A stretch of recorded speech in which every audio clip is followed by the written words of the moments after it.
All right, everyone, welcome to the Strafford County, New Hampshire CCO meeting. My name is Zachariah Cahoon. I also have Lauren Booth here with me, who did most of the mapping for the project. So any kind of preliminary, questions, her and I will be the ones to go to, and then we'll turn it over to another contractor for the post-preliminary side. But as you see on the screen, if you don't mind, you know, putting your name, your town, city, agency you represent, your position, and email, so that way we have record of your attendance. And also, if you're audio only, please email me to sign in, and we'll make sure that's documented as well as that you attended. And then throughout the presentation, if you have a question, please put it in the chat. At the end of the presentation, we will address it, or we'll follow up an email. And so with that, I will ask the region to introduce themselves and if they have any kind of opening remarks. So Region 1. Hey, good afternoon, y'all. This is Carrie Bogdan, the Risk Analysis Branch Chief. Thanks for making the time to join today. We have several mapping projects, as you can see from the title slide here, going on that might impact your community. So we are releasing them on a county-wide basis. So hopefully you'll only have to adopt the panels for your town one time. We're trying to make it as efficient as possible for y'all. We've got a presentation here that will walk you through everything. Please chime in with questions, and there will be a lot more engagement prior to the effective date, so that you'll be working with the state to make sure that your ordinances are updated on time, and everything happens to get these maps adopted for your communities. But thanks for joining today. Colleen, you want to introduce yourself? Sure. I'm Colleen Bailey, and I work with Carrie here at Region 1 in the Risk Analysis Branch. I'm a project specialist, and I'm happy to see folks here today. Thank you. Okay. Thank you all. Anybody from the state want to have opening remarks?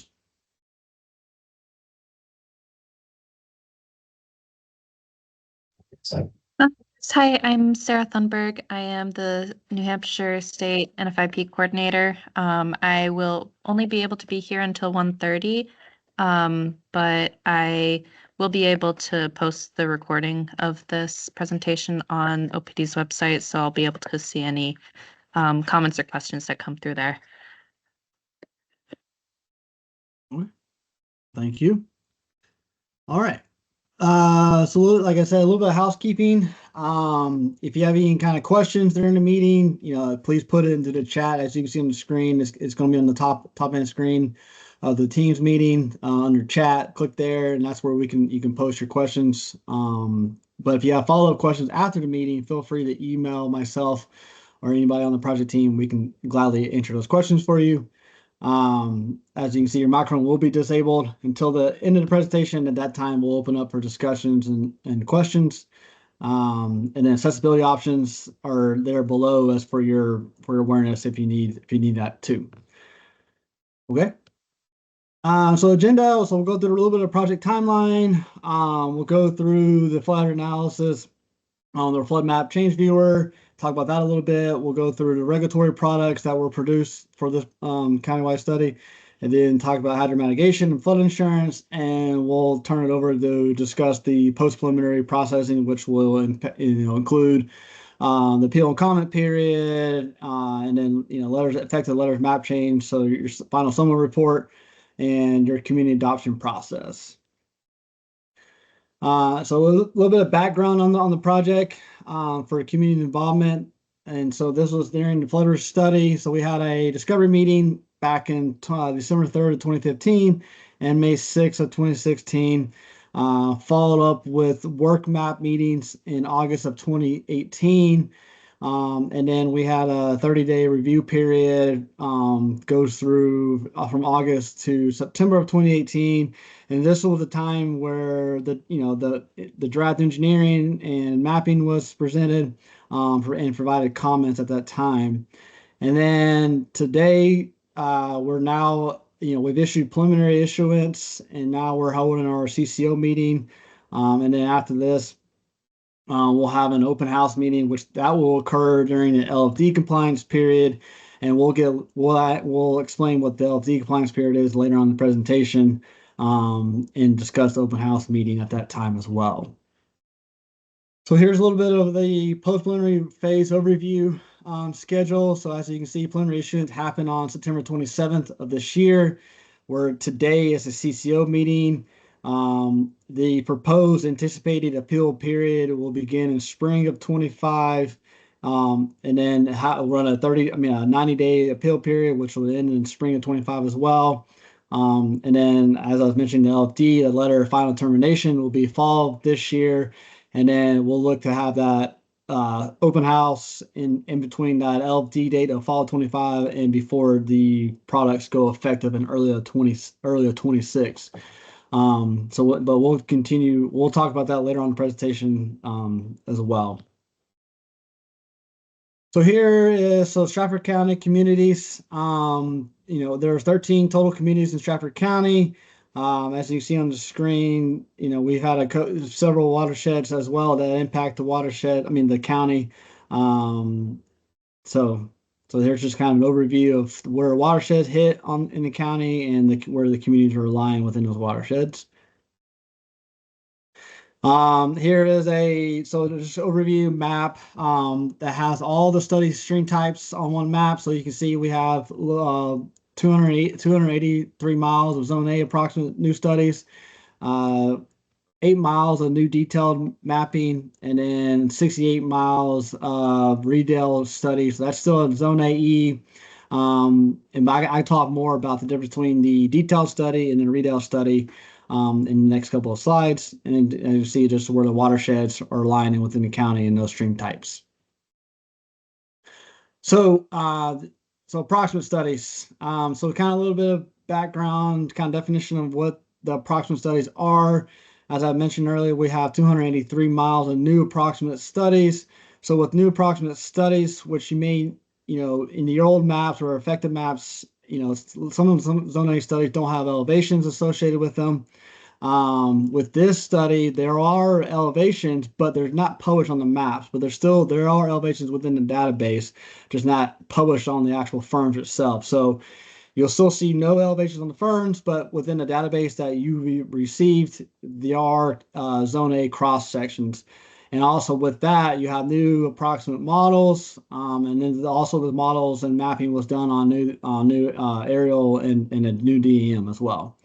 So next slide. So here's kind of just Zone A itself, so you can have a better idea of where those new Zone A models are at. And here is the detail study kind of definition. So detail studies are now you are going to see published BFEs or your cross sections or baseball elevations on the maps.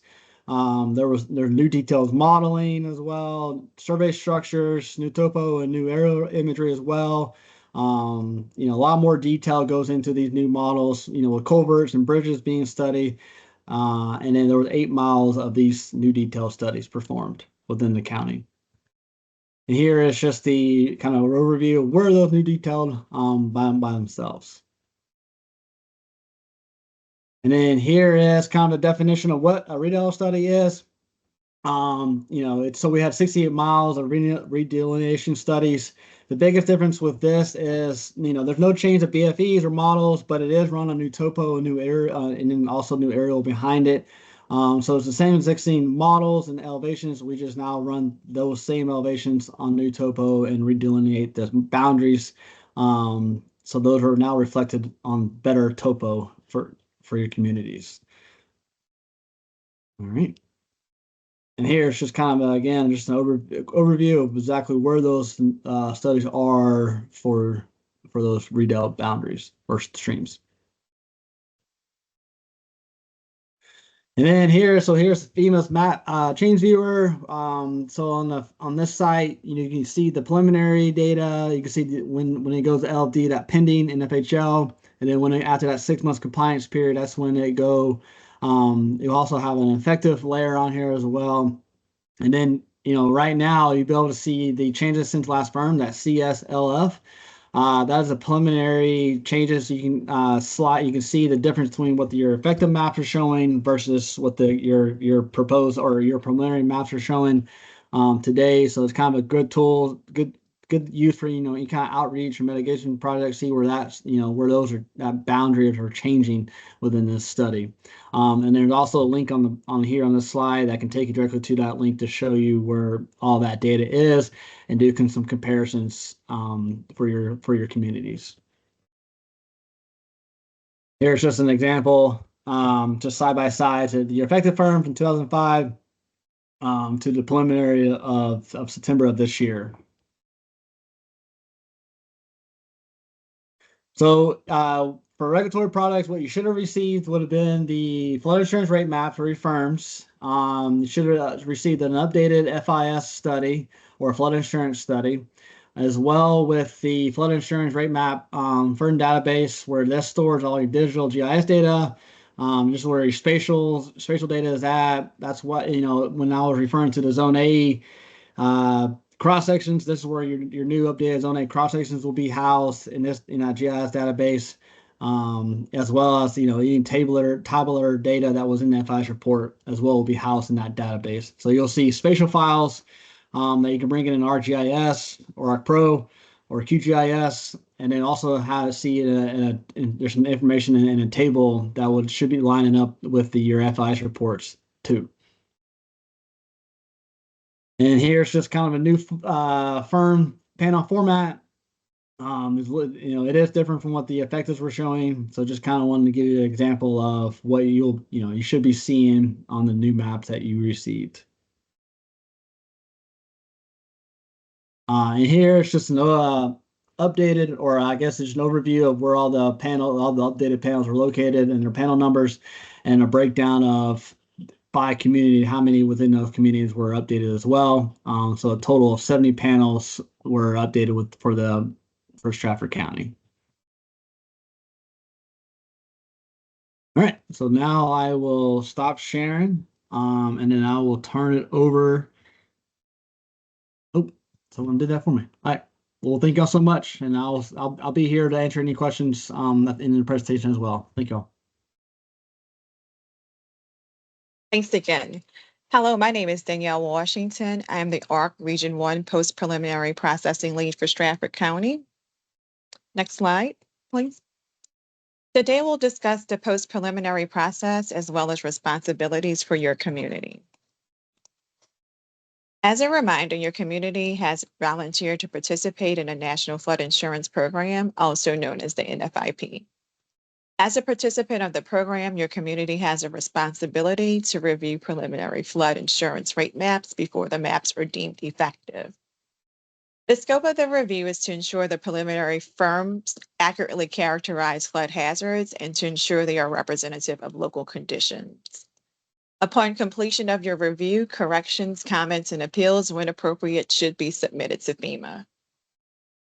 The community is also responsible for providing outreach to citizens that may be impacted by changes to flood risk information displayed on these new maps. As mentioned before, the Map Change Viewer can be used to assess changes to the existing flood hazards in comparison with the preliminary updates. Also, it's important to note that communities with new flood hazard information should also adopt or update existing floodplain ordinances to meet the requirements of the National Flood Insurance Program. Next slide. The preliminary maps for your community can be found at these two websites. The first website is the Map Service Center, also known as the MSC. You can download this information or you can view it from the site directly. The second website is a backup website that has a download option as well, so that you can view your community's new maps. Next slide. Here's the post-preliminary timeline for your community. Again, it was discussed earlier in our presentation. It's important to note that your community appeal period will start next spring, and other pertinent milestones will follow as we work through the post-preliminary process for the study. After today's CCO meeting, FEMA will publish a notification in the Federal Register announcing new flood maps will be issued for your community. FEMA will also publish 2 separate legal notices in 2 local newspapers within a week time frame. On the same date that the second newspaper notice is published, the statutory 90-day appeal period will start. Once your comments and appeals have been received by FEMA, they will be reviewed and addressed, and a letter of final determination, also known as the LFD, will be issued to your community by FEMA. The LFD will indicate mapping for your community has been finalized, and an effective date will also be provided in the letter. The effective date is 6 months from the LFD date. FEMA will also host an open house, as we mentioned before in the presentation, to review final maps with your community before the effective date. Now let's go over the appeal process. Appeals must be submitted during the 90-day appeal process. Individual property owners and community officials can submit appeals or comments. All appeals need to be submitted to FEMA.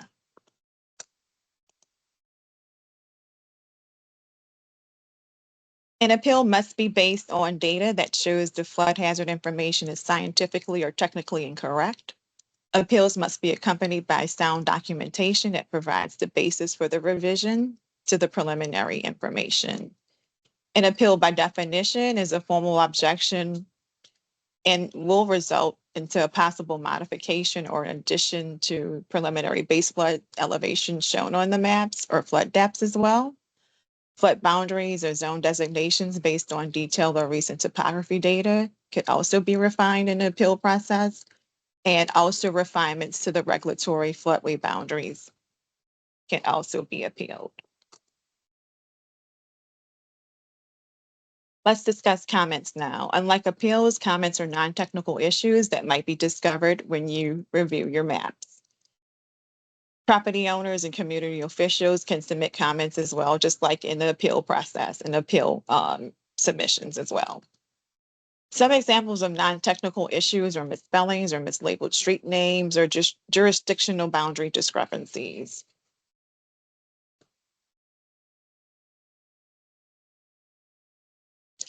After the appeal period, FEMA will provide a summary of map actions, also known as the SOMA, and revalidation letters to your community. Once the new maps become effective, previous letters of map change will be re-evaluated. Next slide. FEMA will evaluate and determine the validity of existing letters of map change as LOMAX or legally binding changes to the map. On the right, there's an example of a SOMA letter that would be mailed out to your community once the evaluation is complete.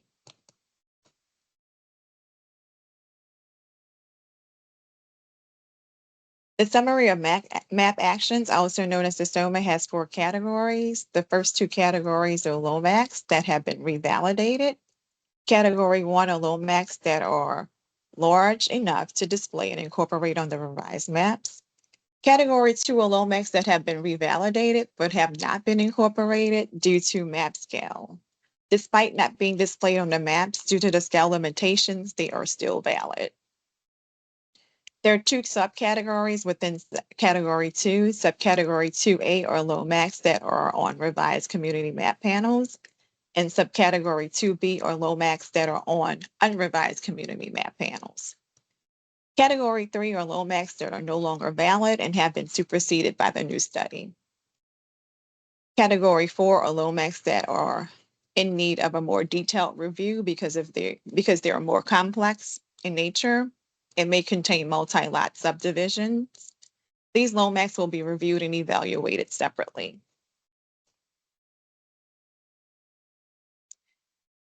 Upon completion of the revalidation analysis, FEMA will distribute the revalidation letters to the community, FEMA regional office, and the NFIP state coordinator.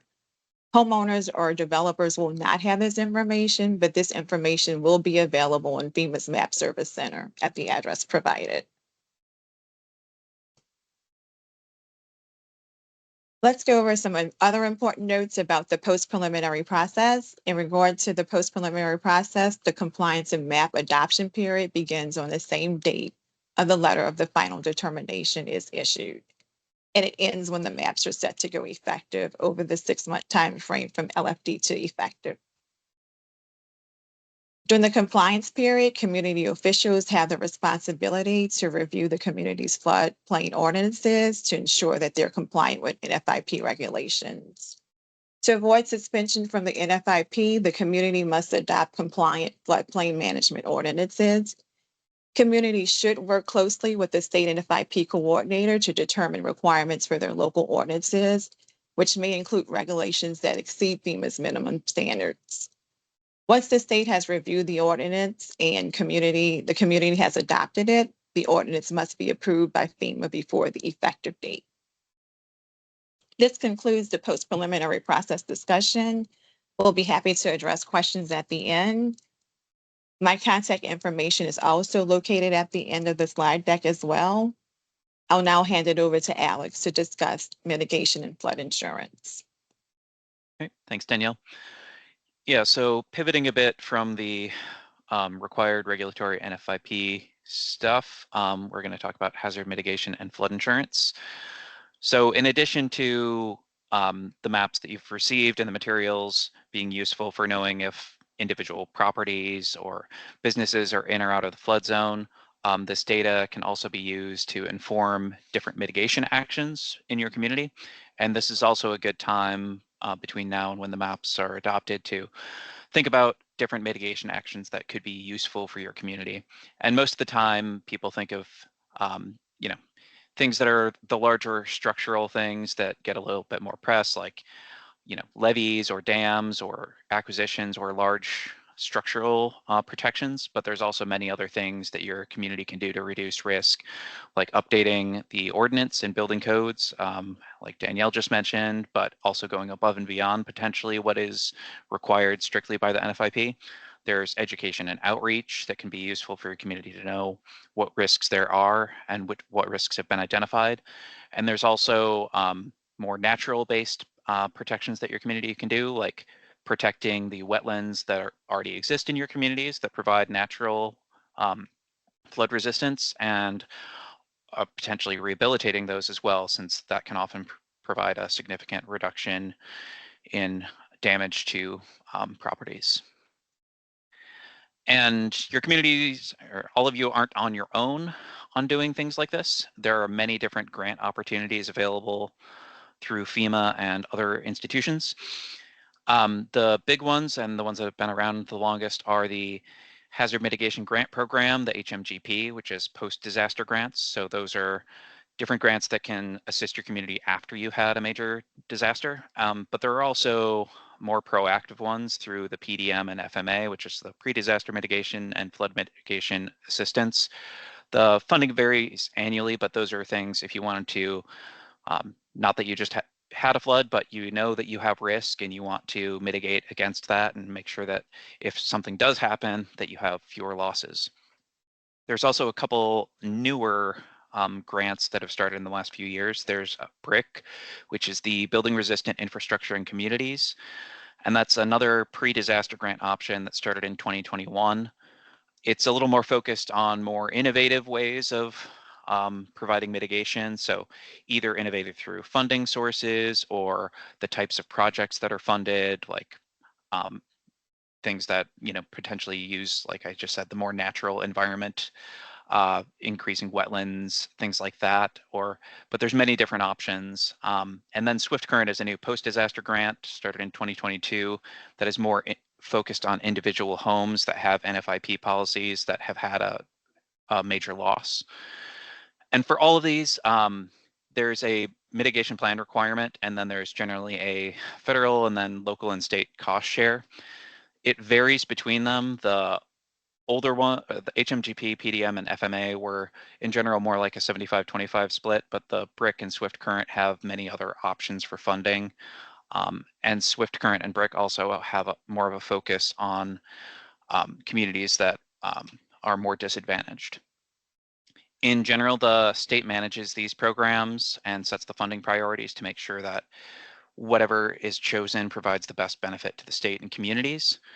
And The state hazard mitigation officer, which I believe is Austin Brown for New Hampshire, is the primary contact, but Sarah Thunberg and her staff can also help point you in the right direction. And all of these grants share the common goal of reducing risk to life and property due to natural hazards. In addition to the grants that are available through the different FEMA programs, there are also many different grants available annually through other organizations like the USDA, HUD, the EPA, Army Corps, and NOAA. And the State Hazard Mitigation Officer and Sarah Thunberg can help point you in the right direction if those are likely applicable to your situation. And in addition to protecting your community and your residents, taking these mitigation actions can also help reduce their insurance rates potentially through the community rating system, or CRS. So every action that your community takes can qualify for points that reduce flood insurance policy rates in your community, and that can be anywhere from 5 to 15%. But to be eligible, your community must be in full compliance with the NFIP, and you can reach out to Sarah for more information on that and to see if you can apply. And that wraps up that section. So just again, here are all the contacts to reach out to as this project moves forward. As Zach said at the top, the Compass PTS handled the preliminary release and all the mapping, and it is now being handed off to ARC, which stands for Advancing Resilience in Communities, and that's who Danielle and I work for. So moving forward, we'll be the ones taking it through the appeal process, the LFD, and out to effective. So our contacts are here. Sarah is there for the state, and also some FEMA Region 1 contacts. And for any questions, if it's general questions about how to interpret your map or things like that, you can always reach out to the FEMA map specialist at riskmapcds.com. That's the general purpose line. You can get all of your information, and there's links for help on how to understand them at msc.fema.gov. And for information on the National Flood Insurance Program, you can go to floodsmart.gov. And of course, you can always reach out to me, Danielle, Zach, or anyone at FEMA Region 1 if you need any particular assistance or help with any of this. And with that, are there any questions? Feel free to take yourself off mute. And if you're watching the recording of this, you can also, of course, reach out to us via email, and we're happy to help.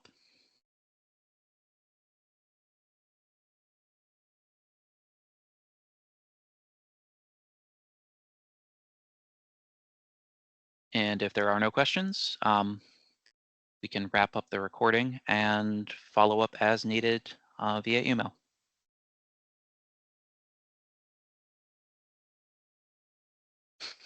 All right. Zach, do you have any closing comments? I don't, but I see Shane. Oh, yep. He was saying thank you, or she. So yeah. So thank you all so much. Thank you for attending, and like Alex said, please reach out if you have any questions or anything at all. Glad to help out. Thank you all.